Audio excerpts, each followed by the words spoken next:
আসসালামু আলাইকুম সবাইকে। আশা করি মহান আল্লাহর অশেষ রহমতে সকলে অনেক ভালো আছো এবং সুস্থ আছো। আজকে আমরা রসায়ন মডেল টেস্ট 3 নম্বরের সমাধান করতে যাচ্ছি রয়্যাল গাইডের শর্ট সিলেবাস অনুসারে। নিচে কোন মৌলটি ইলেকট্রন বিন্যাস 2n স্কয়ার কে সমর্থন করে না? 2n square. তো এখন এটা সাধারণত 18 এর পর থেকে 18 পর্যন্ত আছে আর্গন। আর্গনের পর থেকে এরকম ব্যতিক্রম দেখা যায়। প্রথম ব্যতিক্রমটা আমরা দেখতে পাই হচ্ছে পটাশিয়াম। পটাশিয়ামের ইলেকট্রন বিন্যাসে আমরা যদি কে এল এম এন এভাবে সাজাই তাহলে দেখব কে তে থাকে হচ্ছে 2n স্কয়ার। 2n স্কয়ার অনুসারে n এ এই যে কে তে কয়টা থাকবে? n যেহেতু এখানে 1 প্রথমটা, এখানে শক্তি স্তর হচ্ছে প্রথম শক্তি স্তর, তাহলে থাকবে 2 Times 1 square is equal to 2।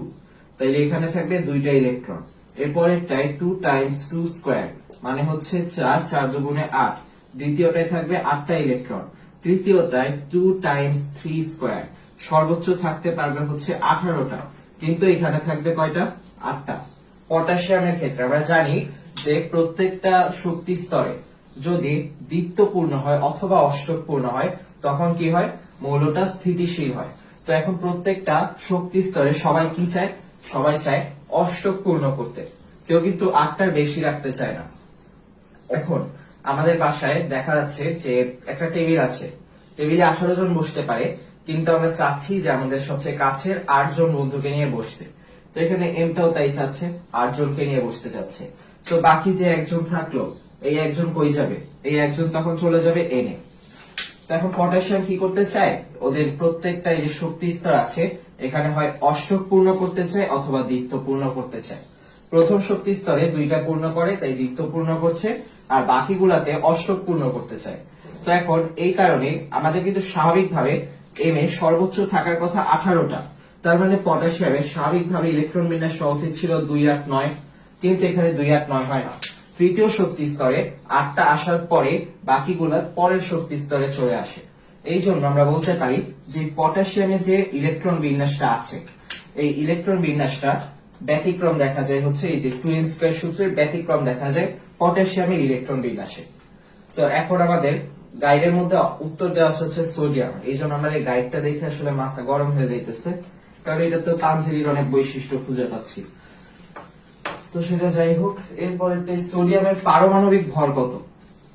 এখন অনেকে পারমাণবিক ভর, একটা পরমাণুর ভর অথবা পরমাণুর ভর, এই ধরনের কনসেপ্টে অনেক কনফিউশনে থাকে। তো দুইটাই ভর দেখা যায়, একটা হচ্ছে একটা পরমাণুর ভর আর একটা হচ্ছে পারমাণবিক ভর। পারমাণবিক ভরটা হচ্ছে আমরা পর্যায় সারণীতে যে মৌলটা দেখি, এটা হচ্ছে যদি সোডিয়াম হয় উপরে যেটা থাকবে 23, এটা হচ্ছে এটার পারমাণবিক ভর। আর পরমাণুর ভর হচ্ছে একটা সোডিয়াম পরমাণুর ভর, একটা সোডিয়াম পরমাণুর ভর। এটা কত ওইটা আমাদের দেখতে হবে। আর আপেক্ষিক পারমাণবিক ভর যখন আমরা বলবো, আপেক্ষিক পারমাণবিক ভরটা হচ্ছে সোডিয়ামের বা কোন একটা মৌলের যত রকম আইসোটোপ পাওয়া যাচ্ছে, যেমন ক্লোরিনের পাওয়া যাচ্ছে হচ্ছে 35 আর 37 Cl Cl, এই দুইটা আইসোটোপ পাওয়া যাচ্ছে। এখন এই দুইটা প্রকৃতিতে কি পরিমাণ পাওয়া যায়? একটা 75% আর একটা 25% পাওয়া যায়, কিন্তু এই দুটা হিসাব করে আমাদেরকে কি বের করতে হবে? এই দুটার যে শতকরা একটা হিসাব, একটা গড় হিসাব করতে হবে। এই দুইটার ভরের গড় বের করতে হবে। গড়টা কিভাবে বের করে? 35 আছে হচ্ছে 75%, যত পার্সেন্ট থাকবে এইটা আছে 75% আর এইটা আছে হচ্ছে 25%। যেটা যত পার্সেন্ট আছে এই ভর সংখ্যা দিয়ে এই পার্সেন্টেজ গুণ করতে হবে, 35 গুণ 75। এরপর এটার সাথে আবার এইটার সাথে এটা গুণ করে যোগ করতে হবে, 37 গুণ 25। এরপর নিচে আমরা 100 দিয়ে ভাগ করে দিব। এরপর আমাদের যেটা আসবে এটাই হচ্ছে আমাদের আপেক্ষিক পারমাণবিক ভর, আর এটা হচ্ছে পারমাণবিক ভর। এই উপরে যেটা আছে এটা একটা, যেমন এখানে এটা হচ্ছে পারমাণবিক ভর। তো এই পারমাণবিক ভরটা আবার কিভাবে আসে? এই যে একটা সোডিয়াম পরমাণুর ভর, একটা সোডিয়াম পরমাণুর ভর ভাগ কার্বন 12 এর 12 1/12 অংশ, 1/12 অংশ। তো এই 1/12 অংশের মানটা আমরা জানি 1.66 টাইমস 10 টু দি পাওয়ার -24 গ্রাম। এখন উপরেও গ্রাম নিচেও গ্রাম, তাই যখন আমরা এভাবে পারমাণবিক ভর বের করি অথবা আপেক্ষিক পারমাণবিক ভর, এই পারমাণবিক ভর থেকে আবার আসছে, এইটা বের করার সময় আমরা কি করি? এইটাকে এই যে যেহেতু দুটা অনুপাত, দুইটা একই একক দিয়ে ভাগ করছি, একটা সোডিয়াম পরমাণুর ভর আছে গ্রামে, আবার কার্বন 12 অংশের ভর আছে হচ্ছে গ্রামে। তাইলে গ্রাম আর গ্রাম কাটা, তাই এইটার কি, এই যে এই দুইটা ভাগ করার পরে যেটা আসবে, এই দুইটা ভাগ করার পরে 23 আসার কথা। তো এই 23টা যখন আসবে, এই 23-এর কি কোনো একক থাকবে? একক থাকবে না। এমসিকিউ এর একটা ট্রিকি কোশ্চেন যে আপেক্ষিক পারমাণবিক ভর দিয়ে আমাদের একক দিয়ে দিচ্ছে যে সোডিয়ামের ভর 23 গ্রাম পারমাণবিক ভর। যদি বলে 23 গ্রাম তাহলে কিন্তু ভুল হবে, হচ্ছে 23। আপেক্ষিক পারমাণবিক ভর বললে আমরা সেটার সাথে গ্রাম দিব না, শুধু 23 দিতে হবে। ওকে, তাহলে এইভাবে করে আমরা ক্লোরিনের যে ভর পাওয়ার কথা, যে আপেক্ষিক পারমাণবিক ভর, ওইটা পেয়ে যাবো। আচ্ছা, তারপরে হচ্ছে রাদারফোর্ড পরমাণু মডেল কত সালে আবিষ্কৃত হয়? 1911 সালে রাদারফোর্ড পরমাণু মডেল আবিষ্কৃত হয়। তার 2 বছর পরে 1913 সালে এই মডেলে রাদারফোর্ডের ভুলগুলো থেকে আবার নতুন করে নিলস বোর আরেকটা মডেল প্রদান করে, যেখানে অনেকটাই এই ভুলগুলো হচ্ছে কি করা হয়েছিল, এই ভুলগুলোকে শুদ্ধ করা হয়েছিল। তবে নিলস বোরের মডেলেও কিছু ভুল দেখা যায়, যেমন সেটা দিয়ে কেবল আমরা হাইড্রোজেন পরমাণু, অর্থাৎ একটা ইলেকট্রন বিশিষ্ট কোনো পরমাণুরই বা আয়নেরই কি করতে পারতাম, বর্ণালী ব্যাখ্যা করতে পারতাম, বাকিগুলোর ক্ষেত্রে সেটা পারতাম না। এই জন্য এই দুটাতেই কিছু কিছু ভুল ছিল, তবে এই দুটোই কিন্তু আমাদের আজকে আমরা যেভাবে পরমাণুকে জানি, যেভাবে করে আমরা ইলেকট্রন বিন্যাস করছি এবং পর্যায় সারণী নিয়ে পড়াশোনা করছি, পদার্থের গঠন নিয়ে জানি, এই রসায়নের প্রত্যেকটা শাখার জন্য কিন্তু এই দুটো যে আবিষ্কার ছিল, যে দুটো তত্ত্ব ছিল, পরমাণুর মডেল ছিল, এই দুটো পরমাণুর মডেলই অনেক গুরুত্বপূর্ণ। এরপরে আমরা দেখবো ফ্লোরিনের ঋণাত্মক আধানবাহী কণিকার সংখ্যা কত। তো সাহিত্যিক প্রশ্ন দিয়েছে, ঋণাত্মক আধানবাহী কণিকা বলতে আমরা বুঝি ইলেকট্রন, মানে ফ্লোরিনের ইলেকট্রন সংখ্যা কত। ফ্লোরিন হচ্ছে হ্যালোজেন, হ্যালোজেনের মধ্যে এটার মান তো আমরা জানি, কয়টা ইলেকট্রন আছে? 9টা আছে। ওকে, এরপরে দেখি পর্যায় সারণীতে খাড়া স্তম্ভ কয়টি। তো এখন অনেকের মধ্যে রো কলাম, খাড়া স্তম্ভ কি জিনিস, এগুলো নিয়ে হয়তো ঝামেলা থাকতে পারে। তবে খাড়া স্তম্ভ বললে আমরা বুঝবো স্তম্ভ মানে কি, পিলার। পিলার হচ্ছে এই যেভাবে উপরে যাচ্ছে, যেটা উপরে উপরে উপরে উঠে যাচ্ছে, অর্থাৎ এইভাবে আছে। তো এইভাবে থাকে যেগুলো, ওগুলোকে আমরা কি বলি পর্যায় সারণীতে? এইভাবে থাকে যেগুলো, সেগুলোকে আমরা বলি হচ্ছে খাড়া স্তম্ভ। খাড়া স্তম্ভ মানে হচ্ছে গ্রুপ। আর এই পাশাপাশি যেগুলো যায়, পাশাপাশি যাওয়া মানে কি, ভূমির সাথে যাওয়া। যেগুলো ভূমির সাথে যায় সেগুলোকে আমরা বলি আনুভূমিক। আনুভূমিক, ভূমির সাথে যাচ্ছে আনুভূমিক। এভাবে আনুভূমিক আছে হচ্ছে পর্যায়, আর এভাবে খাড়া উপরে উঠে গিয়েছে হচ্ছে গ্রুপ। স্তম্ভের মতো উঠে গেছে গ্রুপ। তাইলে আমরা বুঝতে পারছি এগুলোকে কি বলবে, গ্রুপ। আর যখন বলতো আনুভূমিক ভাবে গিয়েছে যেগুলো, সেগুলো হচ্ছে পর্যায়। আচ্ছা, তারপরে আমরা আসি কোনটি অবস্থান্তর মৌল। অবস্থান্তর মৌল হচ্ছে নিকেল। এখন নিকেল কেন অবস্থান্তর মৌল? নিকেলের ইলেকট্রন বিন্যাস করে দেখো, তারপর হচ্ছে ইলেকট্রন বিন্যাসটা নিজে নিজে করাই ভালো, কারণ সব যদি আরেকজন করে দেয় তাহলে কিন্তু প্র্যাকটিসটা থাকবে না। আর গুগল করতে হবে আরেকটা জিনিস, যে অবস্থান্তর মৌলের বৈশিষ্ট্য কি কি।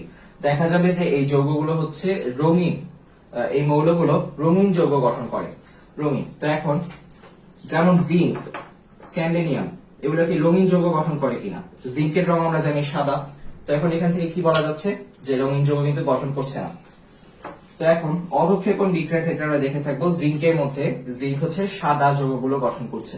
আর এখন নিকেল যেটা আছে, অধঃক্ষেপণ বিক্রিয়ার মধ্যে আমরা দেখবো যে জিঙ্কের যে যৌগটা গঠন হচ্ছে অধঃক্ষেপণ বিক্রিয়ার ক্ষেত্রে, ওইখানে জিঙ্কটা সাদা রঙের একটা যৌগ উৎপন্ন করছিল, যে তলানিতে জমা হচ্ছিল।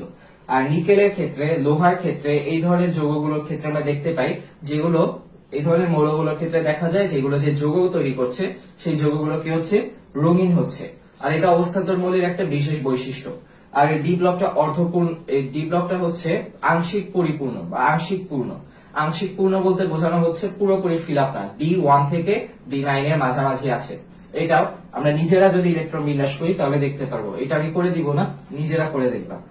আর অবস্থান্তর মৌলের যে বৈশিষ্ট্যগুলো আছে এগুলো নিজে নিজে গুগল করে বের করতে হবে, 4-5টা জানাই যথেষ্ট। তো এরপরের প্রশ্নে আসি, ক্রিপ্টনের পারমাণবিক সংখ্যা কত। ক্রিপ্টনের পারমাণবিক সংখ্যা 36 আর জেননের পারমাণবিক সংখ্যা 54। ক্রিপ্টনের 36 আর জেননের 54, এই দুইটা মাস্ট মনে রাখতে হবে। ক্রিপ্টনের 36, জেননের 54, এটা এমসিকিউতে দিয়ে দিতেই পারে, তখন আর বলা যাবে না যে আমাদের তো কথা ছিল 30টা মুখস্থ করা। 30টা মুখস্থ করতে হবে, কিন্তু তার বাইরেও কিছু কিছু ভর সংখ্যা মনে রাখতে হবে। যেমন আরেকটা গুরুত্বপূর্ণ হচ্ছে হাইড্রাইড জাইরাম বা পারদ বা মার্কারি, এটা হচ্ছে 80। ওকে, আর আরো কিছু গুরুত্বপূর্ণ জিনিস আছে, যেমন 47 হচ্ছে সিলভার 47।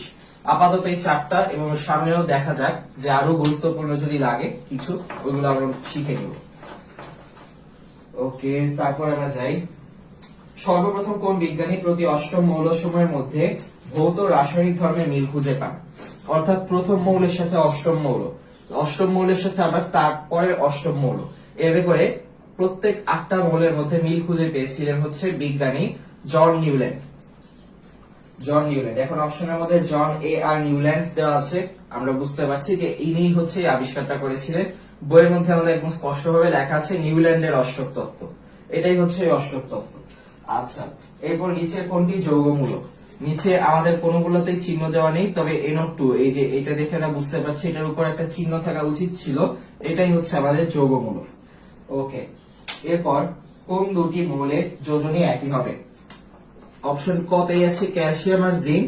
ক্যালসিয়ামের যোজনীয় হচ্ছে 2, জিঙ্কের যোজনীয় 2, এগুলো আমরা জানি। আর যারা জানি না তাদের জন্য এখন ফরজ হয়ে গেছে যে যৌগমূলক গুলোর নাম মুখস্থ করা, আর এইগুলা যোজনী জানা। 30 পর্যন্ত, কমপক্ষে 30 পর্যন্ত সবগুলা যোজনী জানতে হবে। আর যোজনী নিয়ে আরেকটা বিখ্যাত প্রশ্ন আছে হচ্ছে লেড আর টিন, সম্ভবত এসএন। তো এখন এই যে এই দুটো যোজনী হচ্ছে 2-4। তো এখন অনেক সময় বলে যে কার একাধিক যোজনী আছে, অপশনে অনেক কিছু দিয়ে দেয়, সাথে এই দুটোও থাকে। তো অনেকেই তখন ভাবে যে এই দুটা হবে নাকি অন্য কিছু হবে। তো এই দুটো হচ্ছে অনেক কমন, অনেক পপুলার অপশন হিসেবে, তাই দুটো আমাদের মাথায় রাখতে হবে, লেড আর টিন, 2 আর 4 যোজনী। আচ্ছা, তারপরে আসি, কোন লিথিয়াম ফ্লোরাইড যৌগ গঠনকারী লিথিয়াম কোন নিষ্ক্রিয় মৌলের বা নিষ্ক্রিয় গ্যাসের ইলেকট্রন বিন্যাস অর্জন করে? তো লিথিয়ামের সাধারণভাবে থাকতো হচ্ছে 1s2 2s1। তো এখন ও যেহেতু ক্লোরিনকে কি করবে, একটা ইলেকট্রন দিয়ে দিবে, তাই তখন ওর একটা ইলেকট্রন কি হবে, চলে যাবে, তাই হয়ে যাচ্ছে 1s2। তার মানে শেষে 2টা ইলেকট্রন থাকছে। 2টা ইলেকট্রন কার থাকে? 2টা ইলেকট্রন থাকে হচ্ছে হিলিয়ামে। 2টা ইলেকট্রন থাকে, তাই আমরা বলতে পারি লিথিয়াম হচ্ছে হিলিয়ামের ইলেকট্রন বিন্যাস অর্জন করছে। আর এই জন্য বলা হয় যে লিথিয়াম হচ্ছে এই যে দ্বিত্বপূর্ণ করে বা 2 এর নিয়ম মেনে চলে যৌগ গঠন করার সময়। কারণ কি, তার শেষ শক্তি স্তর তখন 2টা ইলেকট্রন থাকে, অর্থাৎ 2টা ইলেকট্রন দিয়ে তার শেষ শক্তি স্তর পূর্ণ থাকে। এই জন্য লিথিয়াম, হাইড্রোজেন, এই দুটা বিশেষ করে, তারপর বেরিলিয়াম, এরকম আরো বেশ কিছু যৌগ আছে যেগুলো কি করে অষ্টক পূর্ণ করার জন্য তারা 2 এর নিয়ম মেনে চলে, অর্থাৎ শেষ শক্তি স্তরে 2টা ইলেকট্রন থাকে। ওকে, তারপরে আমরা দেখি ন্যাপথাতে কার্বন সংখ্যার পরিসর কত? ন্যাপথাতে কার্বন সংখ্যা 7 থেকে 14, এগুলো মুখস্থ করে নিতে হবে, আর কোনো উপায় নেই, কারণ এগুলাই আসবে।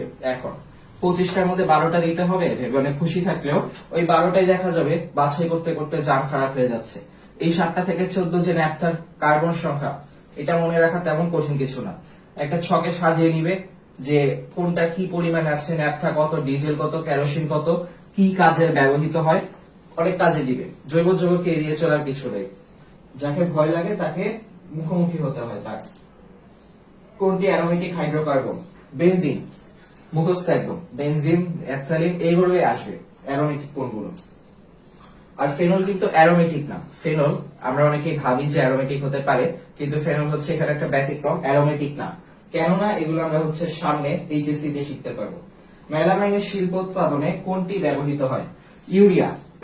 ইউরিয়ার ব্যবহারে আমরা পড়ে থাকবো, এটা আমরা পড়েছিলাম হচ্ছে অ্যালডিহাইডের ব্যবহারে, সম্ভবত ইউরিয়া বা অন্য কোনো কিছু, অ্যালডিহাইড না, অন্যান্য বিভিন্ন জিনিসও দেখেছি। অ্যালডিহাইডে তো আমরা দেখেছিলাম ডেরলিন হচ্ছে মনোমার, ডেরলিন দিয়ে হচ্ছে পলিমার তৈরি করা হয়। ডেরলিনের মনোমার হচ্ছে এই HCHO ছিল ডেরলিনের মনোমার। আর ইউরিয়া দিয়ে হচ্ছে, এরপরে কোথাও লেখা ছিল ইউরিয়া দিয়ে হচ্ছে মেলামাইন উৎপন্ন কাজ করা হয়, এই মেলামাইন শিল্পে কাজ করা হয়। আর HCHO ছিল হচ্ছে ডেরলিনের মনোমার, কার? ডেরলিনের। ওকে, এই পার্টটা আমার মনে ছিল। আর এই পার্টটাও এখন আমরা শিখে নিলাম। ইউরিয়া ছিল হচ্ছে মেলামাইনের কাঁচামাল টাইপের, মেলামাইনের শিল্প উৎপাদনে ব্যবহৃত হয় ইউরিয়া। অ্যালকাইল মূলকের সাধারণ সংকেত। তো এখন অ্যালকেনের সাধারণ সংকেত CnH2n+2, অর্থাৎ যতগুলো কার্বন থাকবে তার দ্বিগুণের 2 বেশি হাইড্রোজেন থাকবে। যেমন CH4, CH4 এ কার্বন কয়টা? এখানে একটা কার্বন। আর হাইড্রোজেন কয়টা? 1 গুণ 2 হচ্ছে 1 গুণ 2 মানে 2, এর সাথে 2 যোগ করলে যত হবে 4। তাইলে এটা থেকে আমরা বুঝতে পারছি এটা হচ্ছে অ্যালকেনের সাধারণ সংকেত। এখন অ্যালকেনের সাধারণ সংকেত থেকে যদি আমি একটা হাইড্রোজেন সরিয়ে দিই, তাইলে যেটা থাকবে সেটাই হবে অ্যালকাইল মূলক। তাইলে একটা হাইড্রোজেন সরিয়ে দিলে এটা কি হয়ে যাবে? 1 হয়ে যাচ্ছে। এটাই হচ্ছে আমাদের অ্যালকাইল মূলক। একটা হাইড্রোজেন সরিয়ে দিচ্ছি, তারপরে যেটা পাওয়া যায়। এরপর মোম কোন জাতীয় পদার্থ? আমরা সবাই জানি মোম হচ্ছে হাইড্রোকার্বন। এখন যদি বলে মোমে কি কি মৌল দিয়ে মোম উৎপন্ন হয়, তাহলে এটা হবে কার্বন এবং হাইড্রোজেন। হাইড্রোকার্বন, সবগুলো হাইড্রোকার্বনই কি হয়? কার্বন হাইড্রোজেন দিয়ে উৎপন্ন হয়। তো এখানে আরেকটা বেসিক আমরা জেনে রাখি যে আমাদের যেগুলো প্রথমে পড়ানো হয়েছিল, অ্যালকেন, তারপর অ্যালকিন, তারপর অ্যালকাইন, এই তিনটাই হচ্ছে হাইড্রোকার্বন। কিন্তু তারপরে আমরা পড়েছিলাম হচ্ছে অ্যালকোহল, তারপর অ্যালডিহাইড, তারপরে আমরা পড়েছিলাম আর কি ছিল? ফ্যাটি অ্যাসিড বা কার্বক্সিলিক অ্যাসিড। এই তিনটা আবার হাইড্রোকার্বন না। এই তিনটা জৈব যৌগ কিন্তু হাইড্রোকার্বন না। কারণ কি? কারণ এদের মধ্যে কার্বন, হাইড্রোজেন, অক্সিজেন থাকে। কিন্তু আমাদের শুধু হাইড্রোকার্বন যেগুলো, সেগুলোতে কার্বন আর হাইড্রোজেন থাকে। এখন যদি অপশনে বলে নিচের কোনটি হাইড্রোকার্বন? Alkane, alkyne, alcohol. ক খ 1 2 2 3 1 2 3। তো এরকম যদি দেয় তখন অনেকে দেখা যাবে অ্যালকোহল দিয়ে দিচ্ছে। কিন্তু অ্যালকোহল কিন্তু কখনোই হাইড্রোকার্বন হবে না, কারণ অ্যালকোহলে কি থাকে? ও থাকে। অ্যালকোহলের মূলক হচ্ছে OH, তার মানে এখানে অবশ্যই অক্সিজেন আছে। তারপর অ্যালডিহাইডের মূলক হচ্ছে CHO, এখানেও অক্সিজেন আছে। ফ্যাটি অ্যাসিডের মূলক হচ্ছে COOH, এখানেও দুইটা অক্সিজেন আছে। তাহলে অক্সিজেন থাকা যাবে না, শুধু কার্বন আর হাইড্রোজেন থাকলে সেটা কি হবে? হাইড্রোকার্বন হবে। যদি কার্বন হাইড্রোজেনের সাথে অক্সিজেনও থাকে তখন সেটা হাইড্রোকার্বন হবে না। কিন্তু এই তিনটাকে আমরা কি হিসেবে চিনি? জৈব যৌগ হিসেবে চিনি। ওকে, সুন্দর। তারপরে মোম কোন জাতীয় পদার্থ? তারপর নাইট্রোজেন পরমাণুর সর্বশেষ কক্ষপথে বিজোড় ইলেকট্রন সংখ্যা কত? বিজোড় ইলেকট্রন নিয়ে আবার অনেকের সমস্যা হয়, পৃথিবী ভরা সমস্যা। এখন নাইট্রোজেন পরমাণুর সর্বশেষ শক্তি স্তরে নাইট্রোজেনের ইলেকট্রন কটা? 7টা। তো এখন আমরা জানি 1s2 2s2 2p 2 2 আর 3, তো 4 আর 3। তো এখন এখানে আমরা বিজোড় ইলেকট্রন কিভাবে বের করবো, এটা অনেকেই সন্দেহ হয়। অনেকেই ভাবে যে বিজোড় ইলেকট্রন কিভাবে বের করবো। এটা হচ্ছে হুন্ডের স্পিন অনুসারে আমি সাজাচ্ছি। এখন অনেকে আবার হুন্ডের স্পিন কিভাবে সাজাইতে হয় ওটাও জানে না। ওইটা না জানলে তো আরো মুশকিল, কারণ হুন্ডের স্পিন সাজানোটা আমাদের আসলে শেখানো হয় না এসএসসি তে। এটা একটা খারাপ জিনিস, কিন্তু এসএসসি তে এটা অনেক লাগে, বেশ অনেক লাগে। যেমন এখন লাগবে আমার হুন্ডের স্পিন অনুসারে এই যে পি তে আছে হচ্ছে পিএক্স, পিওয়াই, পিজেড অরবিটাল, এই তিনটা অরবিটাল আছে। এখন পিএক্স এ থাকতে পারে 2টা, পিওয়াই এ 2টা, পিজেড এ 2টা। তাহলে পি তে কয়টা থাকতে পারে? পি তে থাকতে পারে 6টা থাকতে পারে। তাহলে এখানে প্রত্যেকটা অরবিটালে ইলেকট্রন কয়টা করে থাকে? 2টা করে ইলেকট্রন থাকে। যেমন এস অরবিটাল, এস এর একটাই শুধু এস এও থাকে 2টা। আবার ডি এর ক্ষেত্রে একটা হয় D X Y, D Y Z, D X square, আর তারপর হচ্ছে D X Y Y Z, X Z, তারপর X square, D X square Y square, sorry Z square, একটা হচ্ছে ডি জেড স্কয়ার, তারপর আরেকটা হচ্ছে D X square Y square. আরেকটা কি ছিল?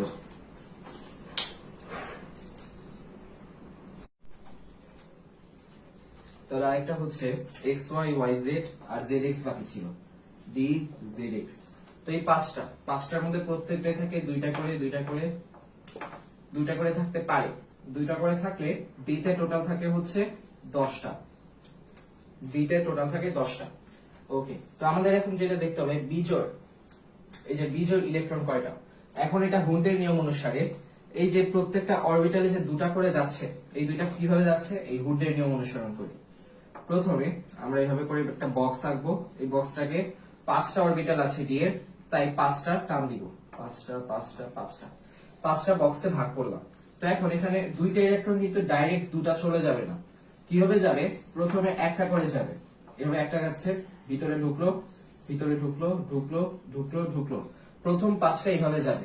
তারপরের 5টা আবার কি করবে, এই বিপরীত স্পিন অনুসরণে, এটা এইভাবে গিয়েছে, এটা এইভাবে যাবে, অর্থাৎ এটা এদিক দিয়ে গেল, এটা এদিক দিয়ে যাচ্ছে, মানে যেভাবে যাচ্ছে এটা হচ্ছে বিপরীত, এটা যেভাবে গিয়েছে এটা তার বিপরীত হয়ে যাবে, এটাকে বলে বিপরীত স্পিন।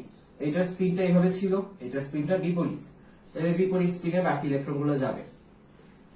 এভাবে করে প্রত্যেকটা অরবিটালে আমরা দেখতে পাচ্ছি দুটো ইলেকট্রন হচ্ছে, দুটো ইলেকট্রন, কিন্তু প্রথমে কি হয়, প্রথমে সবগুলো হচ্ছে বিপরীত, প্রথমে যে স্পিনে গেল, প্রথমে যে স্পিনে একটা করে ঢুকলো, প্রত্যেকটা বক্সে প্রথমে একটা করে ঢুকবে, তারপরের স্পিনে তারপর কি হবে, বেজোরে, তারপরের স্পিনে হবে বাঁকা হয়ে যাবে, বাঁকা হয়ে যাবে, বাঁকা হয়ে যাবে, অর্থাৎ উল্টো দিক দিয়ে বাঁকা হয়ে যাবে। এটাই হচ্ছে এটা হচ্ছে বিপরীত স্পিনে ঢুকছে। তাহলে এখন 2p3, p3 এর ক্ষেত্রে কি হবে, আর p এর ক্ষেত্রে আমরা দেখতে পেলাম p এর অরবিটাল হচ্ছে 3টা, তাই 3টা বক্স রাখলাম। তাইলে এখন এখানে এইভাবে ঢুকলো, একটা, দুইটা, 3টা। তো এখন আর তো ইলেকট্রন ঢোকার সুযোগ নেই, কারণ p তে ছিল 3টা ইলেকট্রন, p তে 3টা ইলেকট্রন ছিল, 3টাই ঢুকলো, তাইলে আর ঢোকার সুযোগ আছে নেই। তাইলে আমরা বলতে পারি যে এখানে বিজোড় ইলেকট্রন হচ্ছে 3টা, নাইট্রোজেনের বিজোড় ইলেকট্রন 3টা। ওকে, তারপরের প্রশ্নে আসি, নাইট্রোজেনের বিজোড় ইলেকট্রন 3টা। ওকে, আধুনিক সংজ্ঞা অনুযায়ী মৌলের পারমাণবিক আপেক্ষিক পারমাণবিক ভর, আপেক্ষিক পারমাণবিক ভর কি হবে? আধুনিক সংজ্ঞা অনুযায়ী আপেক্ষিক পারমাণবিক ভরটা কি হবে? তো এখন এখানে দেখি, মৌলের পারমাণবিক ভর, পারমাণবিক ভর ভাগ কার্বন 12 আইসোটোপ ভরের 1/12 অংশ। এটা কিন্তু ভুল। কিভাবে ভুল? আমরা জানি যে একটা মৌলের ভর, মানে নাইট্রোজেন, যদি সোডিয়ামের কথা ধরি, সোডিয়াম একটা পরমাণুর ভর, সোডিয়াম একটা পরমাণুর ভর ভাগ কার্বন 12 এর 1/12 অংশ। তাহলে এটা কি পারমাণবিক ভর? একটা পরমাণুর ভর পারমাণবিক ভর না। পারমাণবিক ভর ভাগ যদি এটা দিতাম, তাই এখানে আসল উত্তরটা পেতাম, আসল উত্তর পাওয়া যেত না, কারণ এটাকে এটা দিয়ে ভাগ করার পরেই আমার কি আসে, পারমাণবিক ভর আসে, পারমাণবিক ভর আসে। তো এখন এইটাকে যখন এটা দিয়ে ভাগ করা হয় তখন আমি পাই পারমাণবিক ভর। তাইলে কিভাবে আমি পারমাণবিক ভর দিয়ে এটাকে ভাগ দিব? দেওয়া যাবে? যাবে না। তো আমার প্রথমটা ভুল। এরপর দ্বিতীয়টা হচ্ছে মৌলের নিউট্রন সংখ্যার প্রকৃত ভরের সমষ্টি ভাগ 1.66 টাইমস 10 টু দি পাওয়ার -24 গ্রাম। মৌলের নিউক্লিয় সংখ্যার প্রকৃত ভরের সমষ্টি। নিউক্লিয় সংখ্যা কি? প্রোটন সংখ্যা প্লাস নিউট্রন সংখ্যা। এখন প্রকৃত সমষ্টি কি? যতগুলো প্রোটন আছে তার সাথে আমি 1.67 times 10 to the power 10 to the power কি দিব, 10 টু দি পাওয়ার -24, আর নিউট্রনের সাথে হচ্ছে এটা প্রোটন দিয়ে, আর 1.675, একটা হচ্ছে 675, একটা হচ্ছে 673 টাইমস 10 টু দি পাওয়ার -24 গ্রাম। এখন এটা প্রোটনের হবে, আর এটা হচ্ছে নিউট্রনের হবে, এই যে এটা নিউট্রনের হবে। তাহলে এই দুইটা ভর হচ্ছে প্রকৃত ভর। এই প্রকৃত ভর আমরা বের করব। এটাই কিন্তু এই যে একটা পরমাণুর ভর, একটা পরমাণুর ভর এইভাবে বের করতে হবে। এই পরমাণুর মধ্যে যতগুলা প্রোটন আছে, না সোডিয়ামের ক্ষেত্রে প্রোটন আছে হচ্ছে 11টা না 11টা প্রোটন আছে, 11টা প্রোটন আছে, আর নিউট্রন আছে হচ্ছে 12টা নিউট্রন আছে। তো এখানে 12 দিয়ে গুণ করে দিব, এখানে 11 দিয়ে এটা গুণ করব, এখানে 12 দিয়ে এটা গুণ করব। আর ইলেকট্রনের ভর অনেক নগণ্য, ওইটা যোগ করলেও হয় না করলেও হয়, আমরা সাধারণত যোগ করি না, এই জন্য এটাকে নিউক্লিয়র সমষ্টি বলছে। নিউক্লিয়ন কারণ এটা হচ্ছে টোটাল নিউক্লিয়াসের সমষ্টি। তাইলে এখন এখানে আমরা প্রোটন সংখ্যা দিয়ে এটা গুণ করছি, আর নিউট্রন সংখ্যা দিয়ে এটা গুণ করছি, নিউট্রনের ভর। প্রোটন সংখ্যা দিয়ে প্রোটনের ভর, নিউট্রন সংখ্যা দিয়ে নিউট্রনের ভর, এই দুইটা গুণ করে যেটা পাবো সেটা হচ্ছে সোডিয়ামের একটা পরমাণুর ভর, সোডিয়ামের ক্ষেত্রে। তারপরে আমরা এটাকে 1.66 টাইমস 10 টু দি পাওয়ার -24 এটা দিয়ে ভাগ করব। এটা দিয়ে ভাগ করার পরে আমরা কি পাবো? এটা দিয়ে ভাগ করার পরে আমরা পেয়ে যাব যেটা চাচ্ছি সেটা কি, এই যে পারমাণবিক ভর।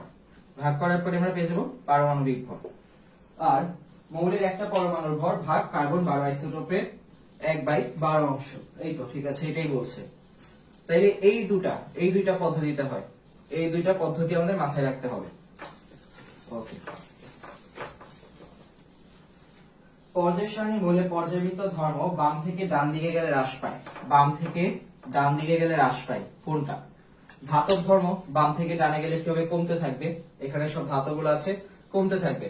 কিন্তু বাড়বে কি কি? বাড়বে হচ্ছে তিনটা জিনিস, ইলেকট্রন আসক্তি, তারপর তড়িৎ ঋণাত্মকতা, আরেকটা যেটা আছে আরেকটা কি আছে? অধাতব ধর্ম। অধাতব ধর্ম, ইলেকট্রন আসক্তি, তড়িৎ ঋণাত্মকতা, এই তিনটা জিনিস হচ্ছে বৃদ্ধি পাবে। আর কি কি কমবে? পরমাণুর আকার আর ধাতব বৈশিষ্ট্য।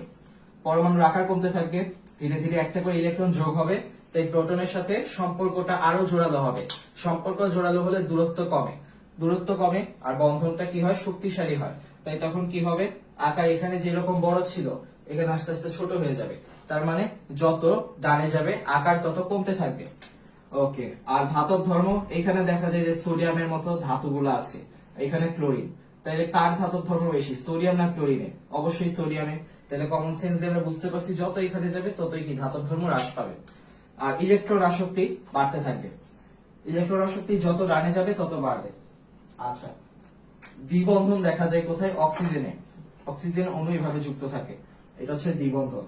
আর আমরা বুঝতেই পারছি বিউটেন, বিউটেন এক ধরনের অ্যালকেন। অ্যালকেনে কিন্তু আমরা দ্বিবন্ধন দেখি না, কার্বন কার্বন একক বন্ধন দেখি। এরপরে দেখা যাচ্ছে ডাইক্লোরোমিথেন। ডাইক্লোরোমিথেনটা কি? দুইটা ক্লোরিন আর মিথেন থেকে এসেছে। তাহলে CH4 প্লাস Cl2 দিয়ে আমরা প্রথমে পাবো হচ্ছে CHCl, CH3Cl প্লাস HCl। এটা হচ্ছে মনোক্লোরোমিথেন। এরপর মনোক্লোরোমিথেনের সাথে এখানে অতিবেগুনী রশ্মি উপস্থিত থাকতে হবে। এরপর Cl2 আবার অতিবেগুনী সূর্যরশ্মি। এরপরে আমরা পাবো হচ্ছে ডাইক্লোরোমিথেন। এটা ডাইক্লোরোমিথেন আর এটা হচ্ছে HCl। এখন ডাইক্লোরোমিথেন আমরা দেখব কার্বন আছে কয়টা? একটা। আর হাইড্রোজেন আছে হচ্ছে দুইটা, ক্লোরিন আছে হচ্ছে দুইটা। এই যে এখানে কি কোথাও দ্বিবন্ধন আছে? নাই। তাইলে এটাতেও দ্বিবন্ধন নাই। বিউটেন তো অ্যালকেন, অ্যালকেনে দ্বিবন্ধন নাই। কিন্তু অক্সিজেন অণুতে ও ডাবল বন্ড, অক্সিজেন দুইটার মধ্যে ডাবল বন্ড আছে। ওকে, তারপর একটা দেখি ওয়াই। আচ্ছা, এখানে এটাও আমার কেমন লাগে জানো? কারণ কোনো উদ্দীপক দেয় নাই, না দিয়ে বলে দিচ্ছে ওয়াই কি, এক্স কি, এই ধরনের জিনিস করতেছে। তো এই জন্য মডেল টেস্ট সলভ করাটা এখন একটু জটিল হয়ে গেছে। আর তারপর এবিসি তিনটা এখানে উদ্দীপক দিয়েছে। এরপরের প্রশ্নে এটাতে দেয় নাই, তাই 21 নাম্বার বাদ 22 নাম্বারে যাচ্ছি সরাসরি। তো এখানে এ, বি আর সি বলে দিয়েছে। এ হচ্ছে 1s2, তারপর 2s2, 2p6, 3s1। বি বলে দিয়েছে 1s2, 2s2, 2px2, তারপর 2py1, এরপর 2pz1। এরপরে বলেছে 1s2, 2s2, 2px1, 2py1। C মৌলের কয়টা আইসোটোপ আছে? সি মৌলটা কি 2 2 4 5 6, 6টা। তার মানে এটা কার্বন, কার্বন 6। তো আমাদের কিন্তু একদিক দিয়ে বলা যায় প্রতীক লিখেই দিছে। তো এখন এই কার্বনের 6টা পরমাণু, 6টা ইলেকট্রন আছে। আর কার্বনের আইসোটোপ আমরা জানি 3টা আইসোটোপ। 3টা না? আচ্ছা দেখি, হ্যাঁ 3টা আইসোটোপ আমি যেগুলো জানি, কার্বন 12, কার্বন 13 আর কার্বন 14। কার্বন ডেটিং এর সম্ভবত কার্বন 14 ব্যবহার করা হয় কোনো কিছু বয়স নির্ধারণ করতে। আর কার্বন 12 আমরা বেশিরভাগ সময় কার্বন 12 দিয়ে হিসাব করি। আমাদের যে আপেক্ষিক পারমাণবিক ভর বের করা হয়েছে ওটা কিন্তু কার্বন এই 12ই হয়েছে, কার্বন 12 কাছাকাছি। এটা মনে সম্ভবত সবচেয়ে বেশি পাওয়া যায় কার্বন 12 যেটা। আর কার্বন 14 হচ্ছে একটা বিশেষ গুরুত্বপূর্ণ আইসোটোপ। আইসোটোপের ব্যবহার এটা জেনে রাখতে হবে যে বয়স, কোনো কিছু বয়স নির্ধারণ করার সময় কার্বন 12 ব্যবহার করা হয়। তো এটা গেল হচ্ছে কার্বন। কয়টা আইসোটোপ আছে? 3টা। তো এরপরে সি মৌলটা বি এর সাথে নিরপেক্ষ অম্লীয় দুই ধরনের অক্সাইড উৎপন্ন করে। বি হচ্ছে এখানে অক্সিজেন, 2 2 4, 2 6 7 8 অক্সিজেন। তো এখন কার্বন অক্সিজেনের সাথে কার্বন মনোক্সাইড উৎপন্ন করতে পারে অথবা কার্বন ডাই অক্সাইড উৎপন্ন করতে পারে। কার্বন মনোক্সাইড হচ্ছে নিরপেক্ষ আর কার্বন ডাই অক্সাইড হচ্ছে অম্লীয়, অম্লীয়। তো এখন এটা হচ্ছে ঠিক আছে। তারপর এ এর সাথে সমযোজী বন্ধন তৈরি করে বলেছে, কার্বন এর সাথে সমযোজী যৌগ তৈরি করে। কিন্তু এটা কিন্তু অসম্ভব, কারণ এখানে 2 2 4 6 10 1 11। তার মানে এ হচ্ছে সোডিয়াম। সোডিয়াম আর কার্বন কি সমযোজী উৎপন্ন করবে? সমযোজী যৌগ কখনোই না। বরং এখানে সোডিয়ামের কি করতে হবে? কার্বনকে ইলেকট্রন দিতে হবে আর কার্বনের কি করতে হবে? ইলেকট্রন গ্রহণ করতে হবে। এটা কিসের বৈশিষ্ট্য? আয়নিক যৌগের বৈশিষ্ট্য, আয়নিক যৌগের বৈশিষ্ট্য। ওকে, তাইলে এটা সমযোজী হবে না। এরপরে 3 নম্বরে বলা হয়েছে ডেডলিন তৈরিতে, আচ্ছা না এটা না, বিভিন্ন দৈর্ঘ্যের শিকল গঠন করে। কার্বন, কার্বন হচ্ছে আমরা জানি কার্বনের মধ্যে ক্যাটিনেশন ধর্ম আছে, যে কারণে, কারণ কার্বনের লাস্টে হচ্ছে 4টা ইলেকট্রন, এই যে কার্বনের লাস্টে হচ্ছে এই 4টা ইলেকট্রন আছে, তার মানে আরো 4টা বাকি আছে, তার মানে ও এই 4টা ইলেকট্রন গ্রহণ করতে পারে নানা জনের কাছ থেকে নানা ভাবে। যেমন আমরা এইভাবে দিলাম carbon carbon carbon carbon carbon carbon, এভাবে করে দেওয়ার পরে প্রত্যেকটার সাথে হাইড্রোজেন অ্যাড করে দিলেই এখানে প্রত্যেকটা হাইড্রোজেন বসিয়ে দিলে দেখা যাবে যে কার্বনের কি হচ্ছে, একটা দীর্ঘ শিকল তৈরি হয়ে গিয়েছে। এভাবে কার্বন অনেক দীর্ঘ শিকল উৎপন্ন করতে পারে, এটা আমরা জৈব যৌগের অধ্যায়ে দেখেছি। তো এখন কার্বনের এই দীর্ঘ শিকল তৈরি করার ক্ষমতাকে বলা হয় ক্যাটিনেশন। এই ক্যাটিনেশনটা সালফারেরও আছে, এই জন্য এটা সালফার 8 হয়। সালফারের যে গঠন স্ট্রাকচার, এটা অনেকটা মুকুটের মতো, এখানে একটা সালফার, এখানে একটা সালফার, এখানে একটা, এখানে একটা, এখানে একটা। আচ্ছা এখানে কয়টা হলো, 5টা আছে, আরো একটা হবে তাহলে 6, 7 আর 8। আচ্ছা কোনো না কোনো ভাবে 8 হওয়ার কথা। তো যাই হোক, সেটা সালফারের হচ্ছে 8টা ইলেকট্রন থাকার কথা, মানে 8টা পরমাণু নিয়ে সেটা ইলেকট্রন বিন্যাসটা হয়, মানে তার গঠনটা হয়, গাঠনিক structure. Sulphur sulphur sulphur sulphur sulphur sulphur sulphur sulphur, 1 2 3 4 5 6 7, 8টা হবে, 1 2 3 4 5 6 7 8। এই যে এটা হচ্ছে সালফারের গাঠনিক সংকেত, 1 2 3 4 5 6 7 8, 8টা পরমাণু নিয়ে এটা একটা অণু তৈরি হয়, 8টা পরমাণু নিয়ে সালফারের একটা অণু তৈরি হয়। এই ধর্মটা কি, ক্যাটিনেশন। অনেকগুলো একই রকম একই পরমাণু নিয়ে সে একটা দীর্ঘ চেইন তৈরি করতে পারে, এটাই হচ্ছে ক্যাটিনেশন ক্ষমতা। এরপরের প্রশ্ন,